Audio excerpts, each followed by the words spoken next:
જે યુનિટ છે chemical bonding.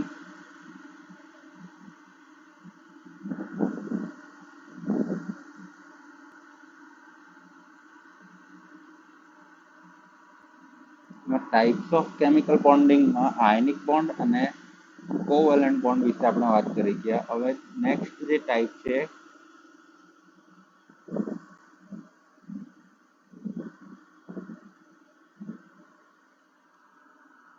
એ છે કોઓર્ડિનેટ કોવેલેન્ટ બોન્ડ. ગુજરાતીમાં એને કહીએ છીએ આપણે સંવર્ગ સહસંયોજક બંધ. સંવર્ગ સહસંયોજક બંધ, બરાબર. તો આ બી એક સહસંયોજક બંધ જેવો છે. જો એ નામ આવી ગયું છે કોવેલેન્ટ બોન્ડ, એના નેમમાં જ પાછળ લાગ્યું છે કોવેલેન્ટ બોન્ડ.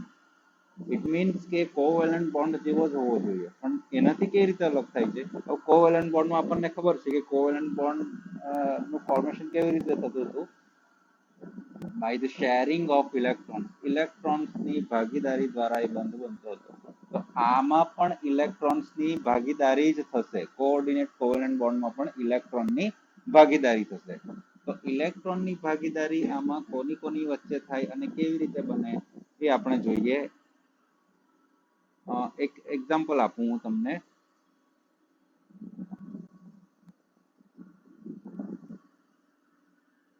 બે એટમ છે એ એન્ડ બી.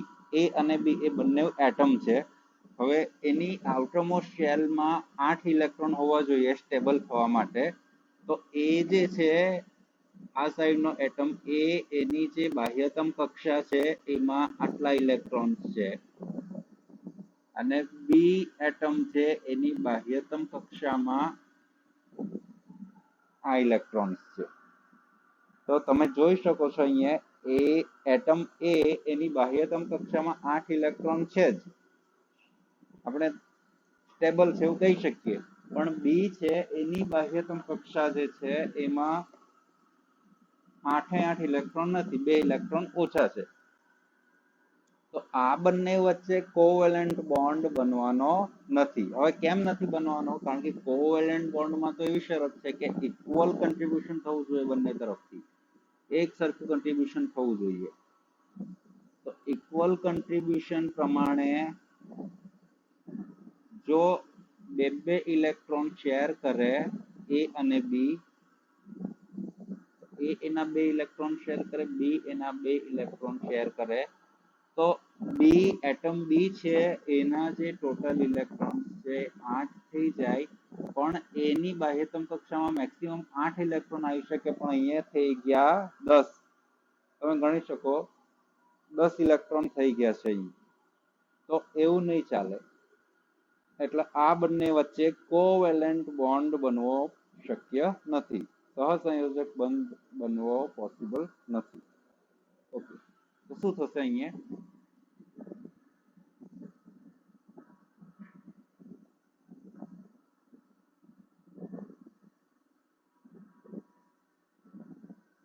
એ અને બી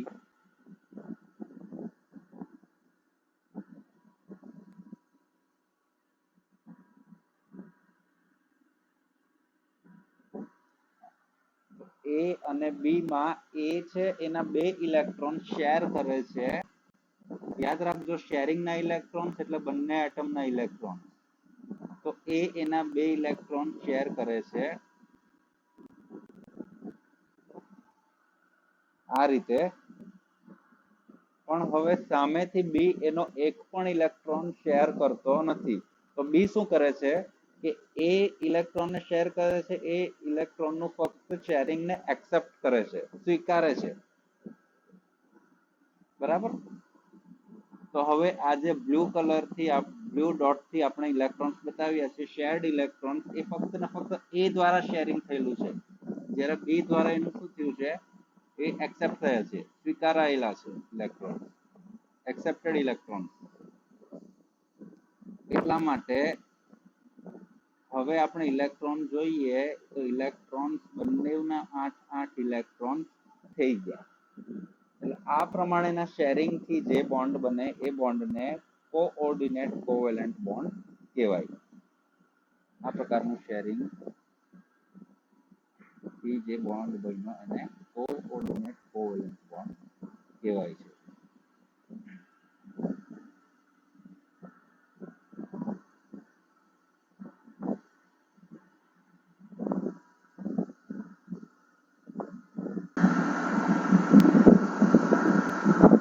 ઓકે, હવે અહીંયા આપણે જોઈ શકીએ એટમ એ અને એટમ બી એ તરફથી શેર થયા અને બી ઇલેક્ટ્રોનને શેરિંગ કર્યું. તો આ પ્રકારનો જે બોન્ડ છે એને ઇન્ડિકેટ કરવું હોય તો એરો દ્વારા દર્શાવવામાં આવે છે. આ રીતે એરો દ્વારા એને ઇન્ડિકેટ કરવામાં આવે છે. એરો કઈ તરફ હોવો જોઈએ? તો જે એટમે ઇલેક્ટ્રોનને શેર કર્યા છે એ તરફથી જેણે ઇલેક્ટ્રોન એક્સેપ્ટ કર્યા છે એ એટમ તરફ એરો હોવો જોઈએ. એટલે અહીંયા એરો કઈ તરફ થશે? એ ટુ બી, એ થી બી સાઈડ અહીંયા એરો હશે. કોવેલેન્ટ બોન્ડને આપણે ફક્ત આડી લીટીથી બતાવતા હતા, ડેશ જેવું કરતા હતા આડી લીટીથી, જ્યારે કોઓર્ડિનેટ કોવેલેન્ટ બોન્ડને એરો દ્વારા દર્શાવવામાં આવે. અને એરો કઈ તરફ હોય? જેણે ઇલેક્ટ્રોન્સને શેર કર્યા છે એ, ડોનેટ નથી કર્યા, યાદ રાખજો, ડોનેશન નથી. આ ડોનેશન મીન્સ કમ્પ્લીટલી આપી દેવું, એમાં પછી એનો કોઈ ભાગ નહીં હોય. આ શું કરે છે? શેરિંગ કરે છે. એટલે શેર્ડ ઇલેક્ટ્રોન્સ કહેવાય. આ પ્રકારનો જે બોન્ડ છે કોઓર્ડિનેટ કોવેલેન્ટ બોન્ડ, સવર્ગ સહસંયોજક બંધ કહેવાય એને.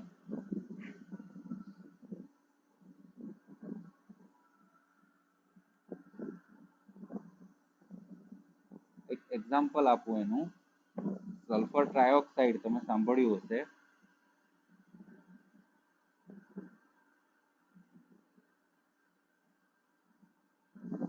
SO3 એટલે સલ્ફર ટ્રાયોક્સાઇડ. અને આ જે SO3 છે સલ્ફર ટ્રાયોક્સાઇડ, એમાં બે પ્રકારના એટમ છે. એક છે ઓક્સિજન અને બીજો છે સલ્ફર. આપણને ખબર છે બંનેની ઇલેક્ટ્રોન કન્ફિગ્યુરેશન પ્રમાણે ઓક્સિજનની બાહ્યતમ કક્ષામાં ટોટલ 6 ઇલેક્ટ્રોન્સ રહેલા છે.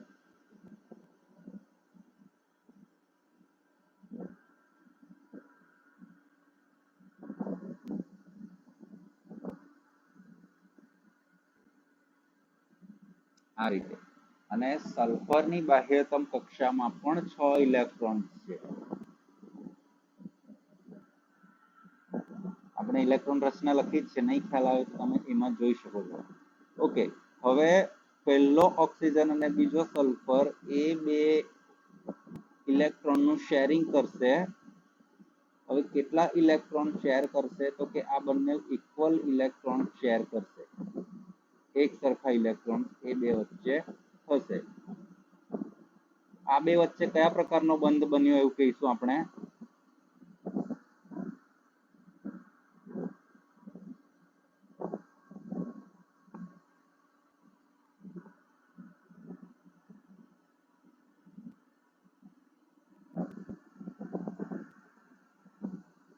કયા પ્રકારનો બંધ બન્યો એ બે વચ્ચે?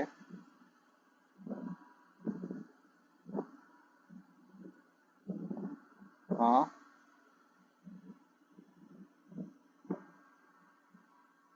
બોલો. ઓકે, કઈ વાંધો નહીં, આ બાજુ લખતો જાઉં.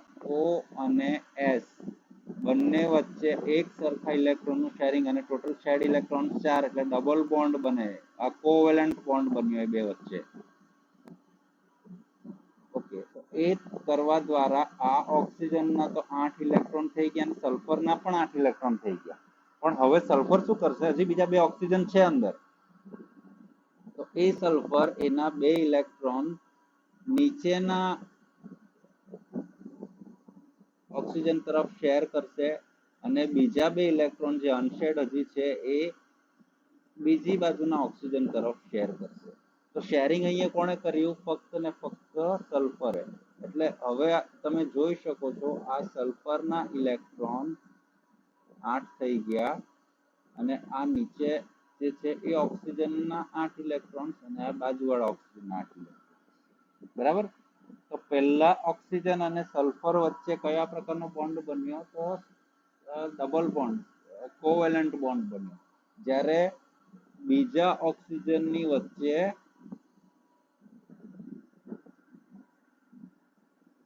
કોઓર્ડિનેટ બોન્ડ અને ત્રીજા ઓક્સિજનની વચ્ચે કોઓર્ડિનેટ બોન્ડ. તો હું હવે ઇન્ડિકેટ કેવી રીતે કરીશ, આને કેવી રીતે દર્શાવીશ આ બોન્ડને હું?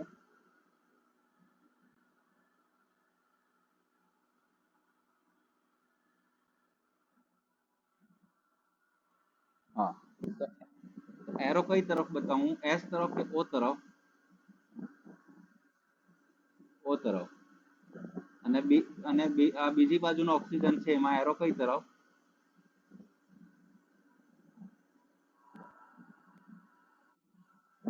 એમાં પણ ઓ તરફ. ઓકે. હા, તો સલ્ફર ટ્રાયોક્સાઇડ નું સ્ટ્રક્ચર આ પ્રમાણેનું લખાશે કે એમાં પહેલા ઓક્સિજનનો સલ્ફર સાથે કોવેલેન્ટ ડબલ બોન્ડ, બીજા ઓક્સિજન સાથે કોઓર્ડિનેટ બોન્ડ અને ત્રીજા ઓક્સિજન સાથે કોઓર્ડિનેટ બોન્ડ. આ પ્રકારનું જ્યારે બોન્ડિંગ થાય એને કોઓર્ડિનેટ કોવેલેન્ટ બોન્ડ કહેવાય. બરાબર. અહીંયા શું થાય છે કે shared electrons are contributed by only one atom. તો બીજો એટમ શું કરશે? બીજો એટમ શું કરશે? other atom accept the sharing of electron. બીજા જે ઇલેક્ટ્રોન શેર કરે છે, ભાગીદારીમાં આપે છે, એને સ્વીકારશે બીજો એટમ. એટલે કે ઓક્સિજન એ સ્વીકારે છે, સલ્ફર ઇલેક્ટ્રોનને ભાગીદારી માટે આપે છે. તો આવા બંધને કોઓર્ડિનેટ કોવેલેન્ટ બોન્ડ કહેવાય છે.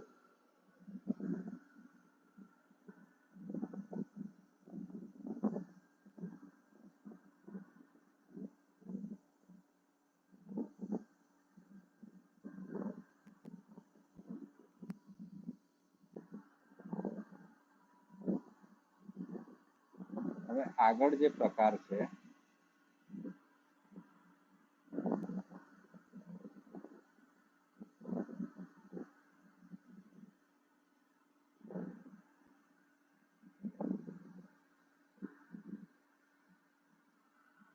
એ છે હાઇડ્રોજન બોન્ડ.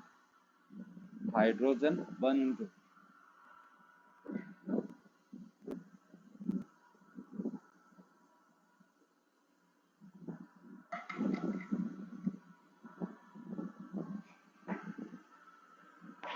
તો હાઇડ્રોજન બોન્ડ કેવા પ્રકારના મોલેક્યુલમાં જોવા મળે, કેવા પ્રકારના અણુમાં જોવા મળે? તો સૌથી પહેલું એ છે કે એ ધ્રુવીય અણુઓમાં જોવા મળે. ધ્રુવીય એટલે કે પોલર મોલેક્યુલ. પોલર મોલેક્યુલ્સ એટલે ધ્રુવીય અણુઓમાં જોવા મળે. પણ ધ્રુવીય અણુઓમાં જોવા મળે એવું કીધું આપણને, તો એના માટે આપણને સૌથી પહેલા ધ્રુવીયતા શું છે એ ખબર હોવી જોઈએ. પોલારિટી એટલે શું? તો એ પોલારિટી સમજવા માટે તમારે બે વસ્તુ સમજવું પડે. આ એક કોવેલેન્ટ બોન્ડમાં જ આવે છે પોલારિટી. તો એ પોલારિટી સમજવા માટે તમારે બે વસ્તુ સમજવી પડે. એક તો ઇલેક્ટ્રોનેગેટિવિટી.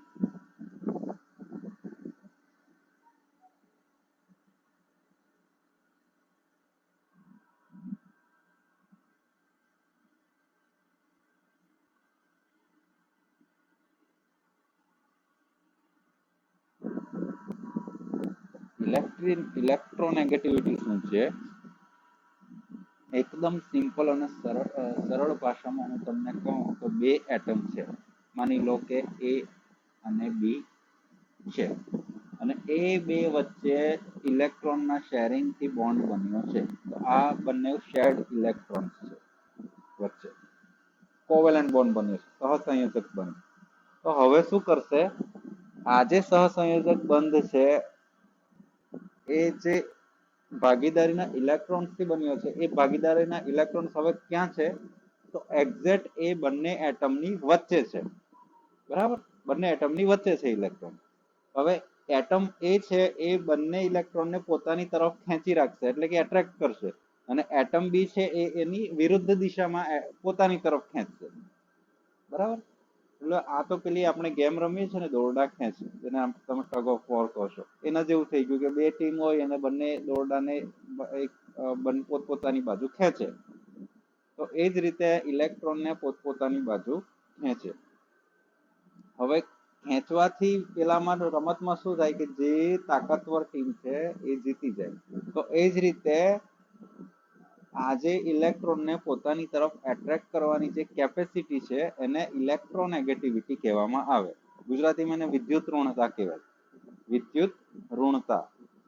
તો જે એટમની વિદ્યુત ઋણતા વધારે હશે એ તરફ આ બંને ઇલેક્ટ્રોન એટ્રેક્ટ થયેલા હશે અથવા તો ખેંચાયેલા હશે. જો બંને એટમની ઇલેક્ટ્રોનેગેટિવિટી એક સરખી હશે તો એ ઇલેક્ટ્રોનેગેટિવિટી સરખી છે એટલે કે બંને એટમ દ્વારા ઇલેક્ટ્રોનને પોતાની તરફ આકર્ષવાની શક્તિ કેવી છે એક સરખી છે. એટલા માટે એ ઇલેક્ટ્રોન એવા સમય ક્યાં રહેશે વચ્ચે જ રહેશે, આમ તેમ જવાના નથી. પણ જો એની ઇલેક્ટ્રોનેગેટિવિટી વધારે છે તો ઇલેક્ટ્રોન હવે ક્યાં જશે? એ અને બી ની વચ્ચે તો છે જ પણ એ બાજુ થોડા આકર્ષાયેલા રહેશે એટલે કે એ થી થોડા નજીક રહેશે. બરાબર. જ્યારે વિદ્યુત ઋણતામાં તફાવત છે અને એની વિદ્યુત ઋણતા વધારે છે ત્યારે. તો જ્યારે આ જે પહેલું એક્ઝામ્પલ થયું તો આવા પ્રકારનો બંધ હોય એને નોન પોલર બંધ કહેવાય, અધ્રુવીય બંધ કહેવાય.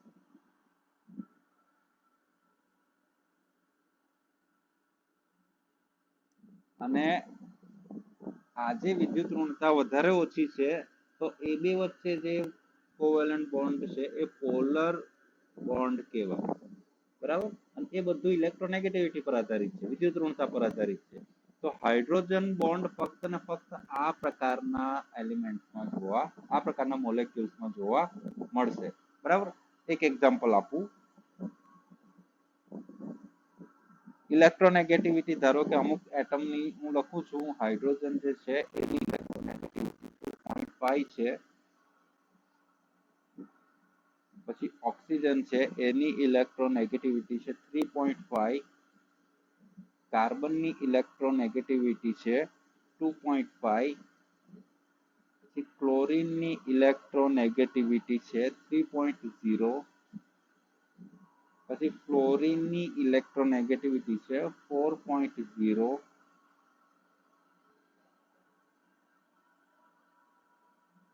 ઓકે. તો આ પ્રકારની ઇલેક્ટ્રોનેગેટિવિટી છે. બરાબર. એ બધા એટમની અલગ અલગ હોય પણ આપણે અમુક એક્ઝામ્પલ માટે સમજીએ. હવે આપણે કોવેલેન્ટ બોન્ડમાં જોયું હતું, કોવેલેન્ટ એટલે કે સહસંયોજક બંધમાં એક વસ્તુ જોયું હતું, એક્ઝામ્પલ એક જોયું હતું હાઇડ્રોજનનું, હાઇડ્રોજન મોલેક્યુલ એટલે કે H અને બીજો H. અને એ બંને પાસે એની બાહ્યતમ કક્ષામાં એક એક ઇલેક્ટ્રોન છે. જ્યારે બંનેને સ્ટેબલ થવા માટે ટોટલ 2 ઇલેક્ટ્રોનની જરૂર પડે એટલે એક એક ઇલેક્ટ્રોન એ લોકો શું કરે છે? શેર કરે છે એકબીજા સાથે. આ રીતે. હવે એ એક્ઝામ્પલમાં હવે જે ડાબી બાજુનો હાઇડ્રોજન છે એની ઇલેક્ટ્રોનેગેટિવિટી છે 2.5 અને જમણી બાજુનો હાઇડ્રોજન છે એની ઇલેક્ટ્રોનેગેટિવિટી છે 2.5. એનો મતલબ કે આ બંને શેર્ડ ઇલેક્ટ્રોન્સ છે એને પોતાની તરફ ખેંચવાની બંને એટમની શક્તિ કેવી છે? એક સરખી છે. એક સરખી હોવાથી આજે ઇલેક્ટ્રોન છે ક્યાં રહેશે? વચ્ચેના વચ્ચે જ રહેશે. તો આવા પ્રકારના બંધને શું કહીશું આપણે? પોલર બોન્ડ કે નોન પોલર બોન્ડ? ધ્રુવીય કહીશું કે અધ્રુવીય?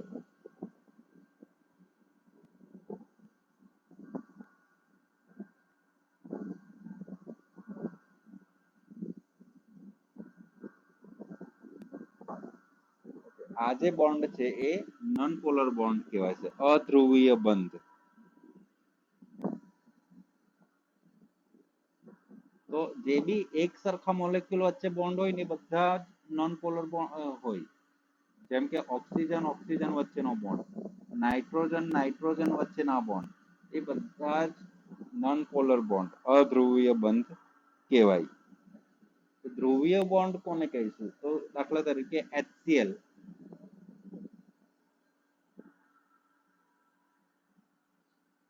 મારો અવાજ આવે છે ને?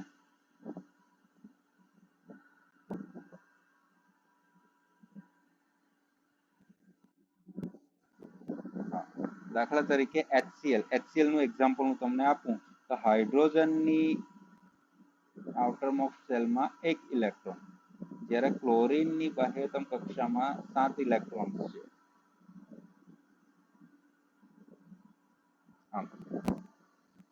હવે એ બંનેને જો સ્ટેબલ થવું છે તો એક ઇલેક્ટ્રોન નું શેરિંગ કરશે.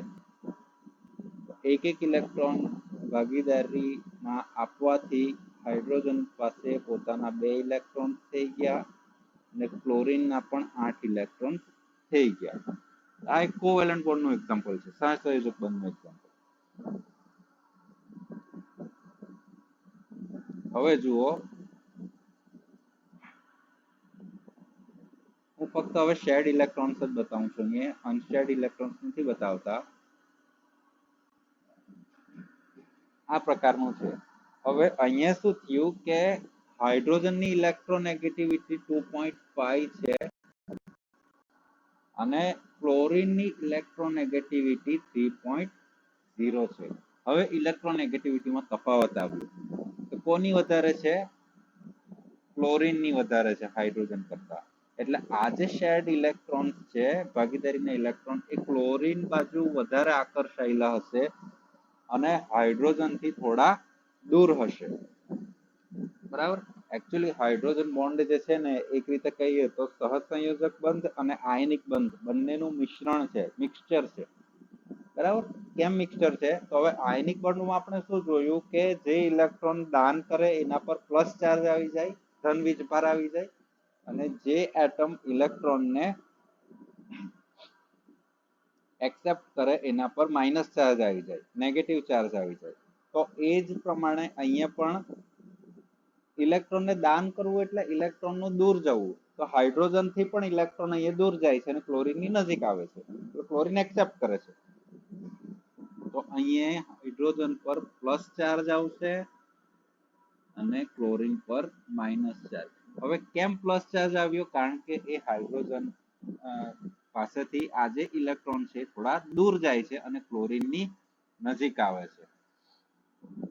હવે આપણે આયનિક બોન્ડમાં બીજી એ વસ્તુ શીખી ગયા કે જો એક ઇલેક્ટ્રોન દાન કરે અથવા તો એક ઇલેક્ટ્રોન દૂર જાય તો +1 ચાર્જ, જો 2 ઇલેક્ટ્રોન જાય તો +2 ચાર્જ, અને જો 3 જાય તો +3. એ જ રીતે જે એક્સેપ્ટ કરવા વાળો છે એ એક ઇલેક્ટ્રોન એક્સેપ્ટ કરે તો માઇનસ ચાર્જ, 2 કરે તો -2 અને 3 કરે તો -3, એ રીતે આવે. બરાબર. પણ હવે અહીંયા હાઇડ્રોજન છે એ ઇલેક્ટ્રોન ડોનેટ નથી કરતો, દાન નથી કરતો, એટલે એને એક પણ ઇલેક્ટ્રોન દાન નથી કર્યું. અહીં તો સિમ્પલ ખાલી એટલું જ થયું છે કે હાઇડ્રોજન થી થોડા ઇલેક્ટ્રોન દૂર ગયા છે અને ક્લોરીનની નજીક આવ્યા છે તો બંનેના જ ઇલેક્ટ્રોન, કારણ કે શેરિંગ ના છે, વચ્ચે રહેલા છે, પણ હાઇડ્રોજન થી થોડા દૂર છે અને ક્લોરીન ની થોડા નજીક છે. એટલે પ્લસ આપણે નહીં લખી શકીએ. જો પ્લસ લખીએ તો +1 થઈ જાય, એક ઇલેક્ટ્રોન ડોનેટ કર્યું એવું થઈ જાય. +2 +3 એવું આપણે લખી શકીએ નહીં. તો એવા સમયે અહીંયા એક સિમ્બોલ યુઝ કર્યો છે ડેલ્ટા, એટલે પ્લસ ડેલ્ટા ચાર્જ એવું આપણે કહી શકીએ. એટલે પ્લસ ડેલ્ટા એટલે પાર્શિયલ પોઝિટિવ ચાર્જ એવું આપણે કહી શકીએ. અંશતઃ ધન વીજભાર, થોડા પ્રમાણનો ધન વીજભાર. થોડા એટલે કેટલા પ્રમાણનો? તો કે જેટલા ઇલેક્ટ્રોન હાઇડ્રોજન થી દૂર ગયા છે એટલા પ્રમાણનો એ ધન વીજભાર, એને આપણે પ્લસ ડેલ્ટા સિમ્બોલ થી બતાવીએ. એ જ રીતે માઇનસ ડેલ્ટા ચાર્જ ક્લોરીન પર છે. હવે માઇનસ ડેલ્ટા ચાર્જ એટલે શું? પાર્શિયલ નેગેટિવ ચાર્જ, અંશતઃ ઋણ વીજભાર, થોડા પ્રમાણનો ઋણ વીજભાર. અને થોડો એટલે કેટલો થોડો? તો કે જેટલા ઇલેક્ટ્રોન ક્લોરીન નજીક આવ્યા છે એટલો એ ઋણ વીજભાર. બરાબર. એટલે પ્લસ ડેલ્ટા ચાર્જ અને માઇનસ ડેલ્ટા ચાર્જ. તો આ આખી વાત થઈ ગઈ. હવે આ કેવો મોલેક્યુલ, પોલર કે નોન પોલર? ધ્રુવીય કે અધ્રુવીય? હા, ધ્રુવીય. કારણ કે એટલી વસ્તુ યાદ રાખવાની, હાઇડ્રોજન બંધ ફક્ત ને ફક્ત ધ્રુવીય અણુઓમાં જ જોવા મળે, પોલર મોલેક્યુલ્સમાં જ જોવા મળશે. ઓકે, તો પોલર મોલેક્યુલ કોને કહેવાય, નોન પોલર મોલેક્યુલ કોને કહેવાય, એ તો આપણને ખબર પડી ગયા હોય. એ બે વચ્ચે પ્લસ ડેલ્ટા ચાર્જ અને માઇનસ ડેલ્ટા ચાર્જ કેમ છે એ બી આપણને ખબર પડી ગઈ હોય. હવે આગળ જોઈએ. હવે આ તો એક મોલેક્યુલ એક અણુની વાત થઈ ગઈ. HCl ના તો ઘણા બધા અણુઓ હશે. તો આ એક અણુમાં આ રીતનું આવ્યું H અને Cl, એમાં H પર પ્લસ ડેલ્ટા ચાર્જ અને Cl પર માઇનસ ડેલ્ટા ચાર્જ. આ HCl નો બીજો મોલેક્યુલ, આ ત્રીજો, આ ચોથો. એ રીતે ઘણા બધા મોલેક્યુલ HCl માં હશે. HCl ના સોલ્યુશનમાં HCl ના ઘણા બધા અણુઓ હશે અને એ દરેક પર પ્લસ ડેલ્ટા ચાર્જ અને માઇનસ ડેલ્ટા ચાર્જ હશે.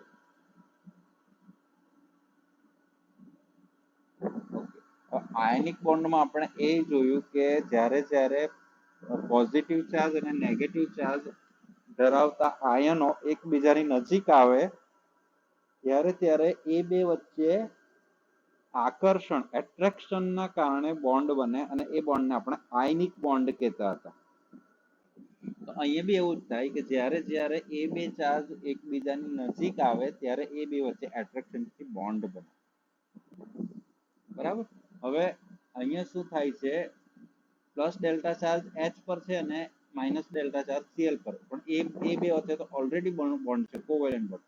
તો એક અણુનો માઇનસ ડેલ્ટા ચાર્જ બીજા અણુના હાઇડ્રોજન પરના પ્લસ ડેલ્ટા ચાર્જ સાથે બોન્ડ બનાવશે અને એ બોન્ડને હાઇડ્રોજન બોન્ડ કહેવાય છે.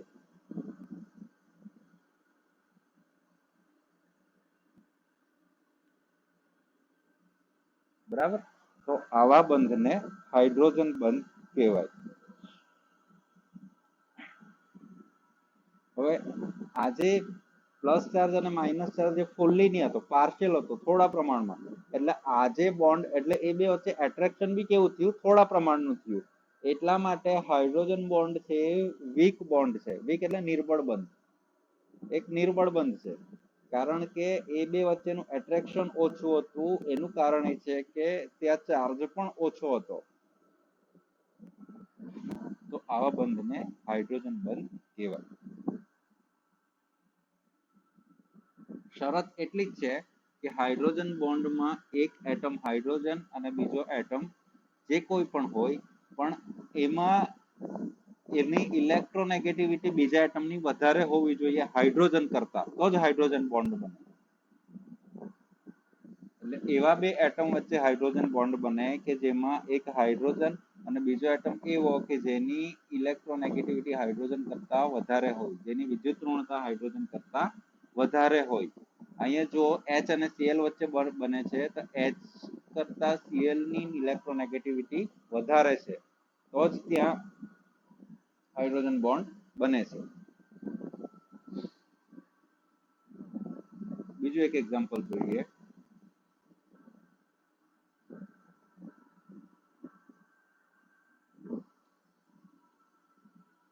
H2O એટલે પાણી. એનું આપણે કોવેલેન્ટ બોન્ડમાં એક્ઝામ્પલ જોયું હતું.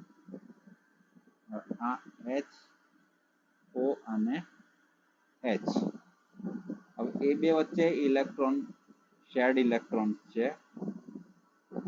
હું સીધું આ બોન્ડ થી બતાવી દઉં છું. બરાબર. હવે ઇલેક્ટ્રોનેગેટિવિટી જોઈએ તો હાઇડ્રોજનની વિદ્યુત ઋણતા છે 2.5 અને ઓક્સિજનની છે 3.5. ઓકે. તો કોની વધારે છે? ઓક્સિજનની વધારે છે. એટલે જેની ઓછી હોય એના પર પ્લસ ચાર્જ આવે. એટલે અહીંયા પણ હાઇડ્રોજન પર પ્લસ ડેલ્ટા ચાર્જ અને ઓક્સિજન પર માઇનસ ડેલ્ટા ચાર્જ આવે. બરાબર. આ પાણીના એક અણુની વાત થઈ ગઈ. તો પાણીનો મોલેક્યુલ છે એ પણ ધ્રુવીય છે કે અધ્રુવીય છે?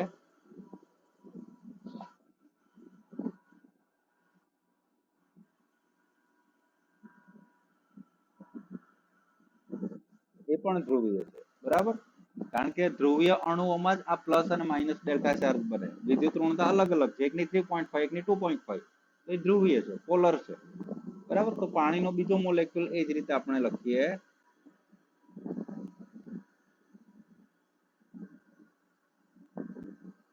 અને એમાં પણ પ્લસ ડેલ્ટા ચાર્જ અને માઇનસ ડેલ્ટા ચાર્જ હશે. તો ઓક્સિજન નો માઇનસ ડેલ્ટા ચાર્જ એ બીજા અણુના હાઇડ્રોજન સાથે બોન્ડ બનાવશે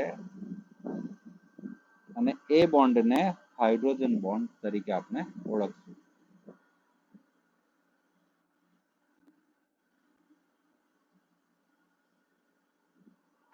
અને હાઇડ્રોજન બોન્ડ કહીશું અને આ રીતે એ ચેન ચાલુ જ રહેશે જેટલા પાણીના મોલેક્યુલ છે એ બધા વચ્ચે હાઇડ્રોજન બોન્ડથી એ બધા અણુઓ જોડાયેલા હશે અને એ કેવો બોન્ડ હશે નિર્બળ બંધ છે બરાબર ઘણા બધા મોલેક્યુલ છે HCl છે H2O છે HF NH3 એ બધા જ ધ્રુવીય છે પોલર છે એટલે એ બધામાં હાઇડ્રોજન બંધ જોવા મળશે બરાબર તો આ જે હાઇડ્રોજન બોન્ડ છે કોના કારણે બન્યો ધ્રુવીયતાના કારણે એટલે કે ધ્રુવીય અણુઓ જે છે H2O HF NH3 HCl એમાં ધ્રુવીયતાને કારણે એ બે મોલેક્યુલ એટલે કે અણુ અણુ વચ્ચે નિર્બળ બંધનું નિર્માણ થાય વીકેસ્ટ બોન્ડ ફોર્મ થાય વીક બોન્ડ ફોર્મ થાય અને એ બોન્ડને આપણે હાઇડ્રોજન બોન્ડ કહીએ છીએ અને એને દર્શાવવા માટે આ રીતે ડોટ ડોટ ડોટ ડોટ વાળી લાઈન દોરવી પડે એ રીતે આપણે એને ઇન્ડિકેટ કરી શકીએ છીએ આ બંધને હાઇડ્રોજન બોન્ડ કહેવાય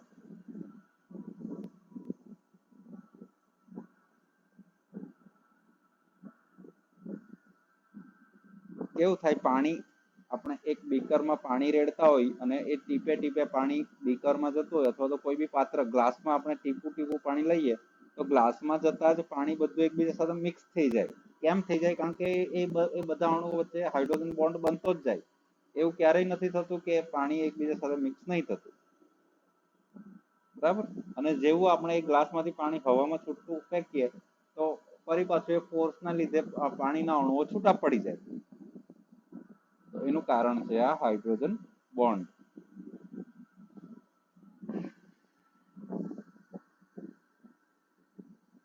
એના પ્રકાર જોઈએ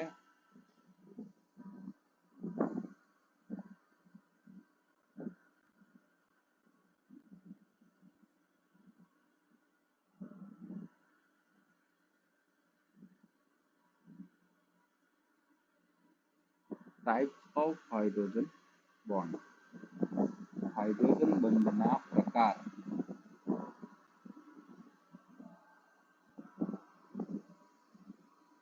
એમાં પહેલો પ્રકાર છે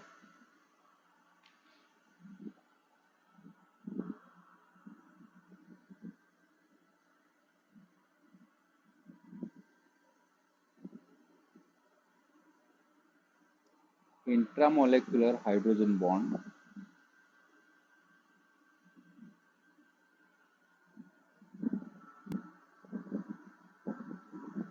અને એનો બીજો પ્રકાર છે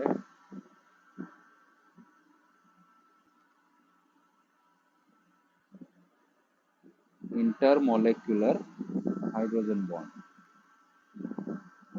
intramolecular hydrogen bond અને intermolecular hydrogen bond સમજીએ બંનેને એક્ઝામ્પલ સાથે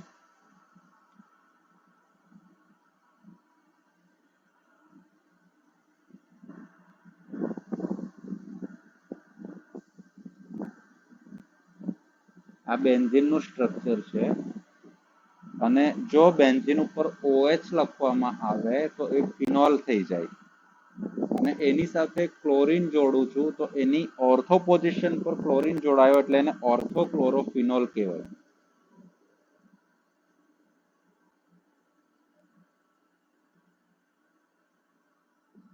એ જ રીતે બીજું એક સ્ટ્રક્ચર લખું આ પણ બેન્ઝીન એની ઉપર OH લખું તો એ ફિનોલ થઈ ગયો અને નીચે ક્લોરીન ને જોડી દઉં તો એ થઈ ગયું પેરા પોઝિશન પર ક્લોરીન જોડાયો એટલે પેરાક્લોરોફિનોલ બરાબર તો આ ઓર્થોક્લોરોફિનોલ અને પેરાક્લોરોફિનોલના બે મોલેક્યુલ છે હવે ઓર્થોક્લોરોફિનોલની બાજુમાં બીજું ઓર્થોક્લોરોફિનોલનો અણુ જોડી દો હવે OH એટલે કે O અને H વચ્ચે બંધ છે હવે આપણે બંધ બતાવી દઈએ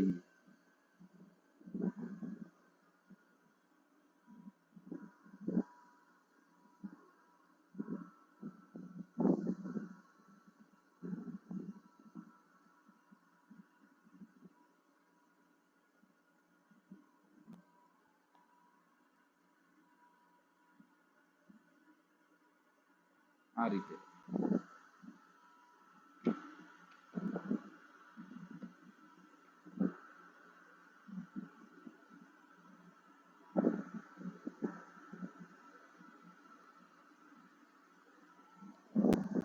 ઓકે, હવે ઓક્સિજન અને હાઇડ્રોજન વચ્ચે આપણને ખબર છે કે ઓક્સિજનની ઇલેક્ટ્રોનેગેટિવિટી વધારે છે, એટલે ઓક્સિજન પર પ્લસ ચાર્જ અને હાઇડ્રોજન ઓક્સિજન પર માઇનસ ચાર્જ અને હાઇડ્રોજન પર પ્લસ ચાર્જ.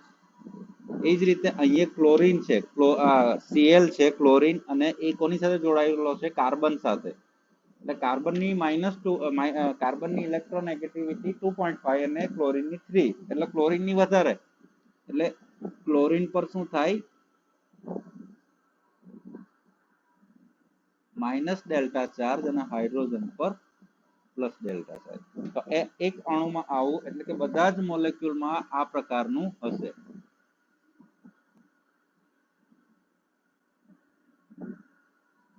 એ જ પ્રમાણે પેરાક્લોરોફિનોલના પણ બધા જ મોલેક્યુલમાં આ પ્રમાણેના ચાર્જ હશે.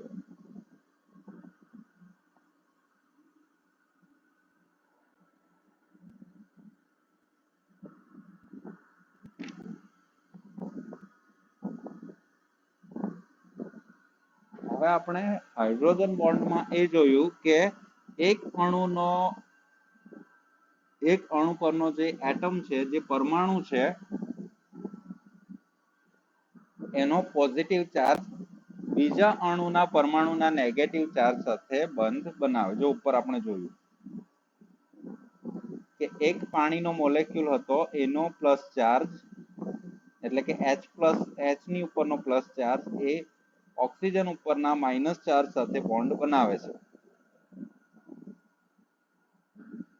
આ અને આ બંને મોલેક્યુલ અલગ અલગ છે, બંને અલગ અલગ અણુના પરમાણુઓ છે, બરાબર. માઇનસ અને પ્લસ વચ્ચે બોન્ડ બન્યો. એ જ પ્રમાણે જોઈએ અહીંયા તો ઓર્થોક્લોરોફિનોલનો જે H પરનો પ્લસ ચાર્જ છે, એ બીજા ઓર્થોક્લોરોફિનોલના માઇનસ ચાર્જ સાથે એટ્રેક્શન કરતે, પણ અહીંયા એની સાથે બોન્ડ નથી બનાવતો. કેમ? કારણ કે એની નજીક એ બીજો માઇનસ ચાર્જ શોધી લે છે, એની નજીક એ બીજો માઇનસ ચાર્જ શોધી લે છે, અને એ કોના પર છે? Cl પર છે, ક્લોરીન પર છે. એટલે એ બીજા ઓર્થોક્લોરોફિનોલના અણુ સાથે એટ્રેક્શન કરવાની જગ્યાએ પોતાના જ અણુમાં જે ક્લોરીન છે એ બે વચ્ચે એટ્રેક્શન થાય, અને એ બે વચ્ચે એટ્રેક્શન થી એનામાં હાઇડ્રોજન બોન્ડ બને. આ રીતે, બરાબર. જ્યારે પેરાક્લોરોફિનોલમાં શું થાય છે તો કે પેરાક્લોરોફિનોલમાં Cl અને H હવે દૂર દૂર છે, પણ હવે પેરાક્લોરોફિનોલનો એક અણુ પેરાક્લોરોફિનોલના બીજા અણુના ઓક્સિજનની નજીક આવી ગયો, એટલે હાઇડ્રોજન ઓક્સિજન નજીક થવાથી ત્યાં શું થાય છે? એ બે વચ્ચે બોન્ડ બને. આ રીતે. આ પણ કયો બોન્ડ બન્યો? Hydrogen bond. તો બંને એક્ઝામ્પલ પરથી આપણે એટલું કહી શકીએ કે ઓર્થોક્લોરોફિનોલમાં શું થયું? તો એક જ અણુના બે પરમાણુ વચ્ચે બંધ બન્યો. એટલે ઓર્થોક્લોરોફિનોલનો એક અણુ બતાવેલો છે, એના બે પરમાણુ Cl અને H, ક્લોરીન અને હાઇડ્રોજન વચ્ચે બોન્ડ બન્યો. ત્યારે એવા બંધને ઇન્ટ્રામોલેક્યુલર હાઇડ્રોજન બોન્ડ કહેવાય. ગુજરાતીમાં કહીએ છીએ એને આંતઃ આણ્વીય હાઇડ્રોજન બંધ. આંતઃ આણ્વીય હાઇડ્રોજન બંધ. ત્યારે પેરાક્લોરોફિનોલમાં શું થયું? તો એક પેરાક્લોરોફિનોલનો અણુનો પરમાણુ એટલે કે H અને બીજા પેરાક્લોરોફિનોલનો પરમાણુ એટલે કે O વચ્ચે બંધ બન્યો. એટલે બે અલગ અલગ અણુના પરમાણુ વચ્ચે બંધ બન્યો.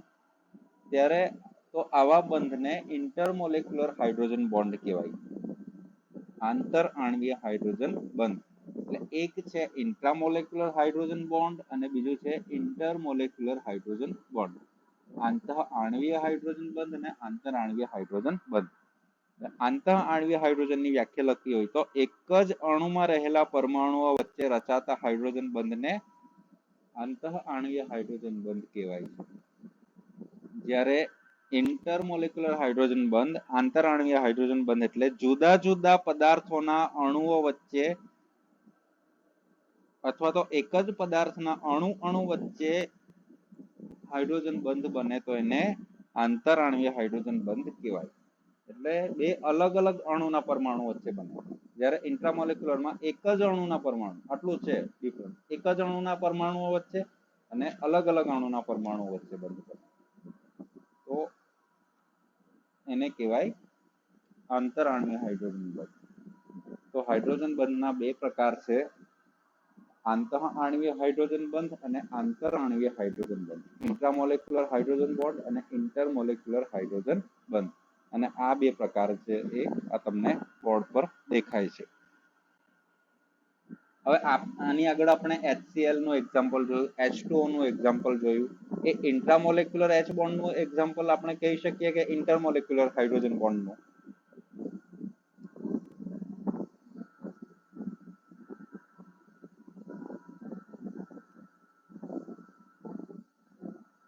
Yes right, intermolecular hydrogen bond.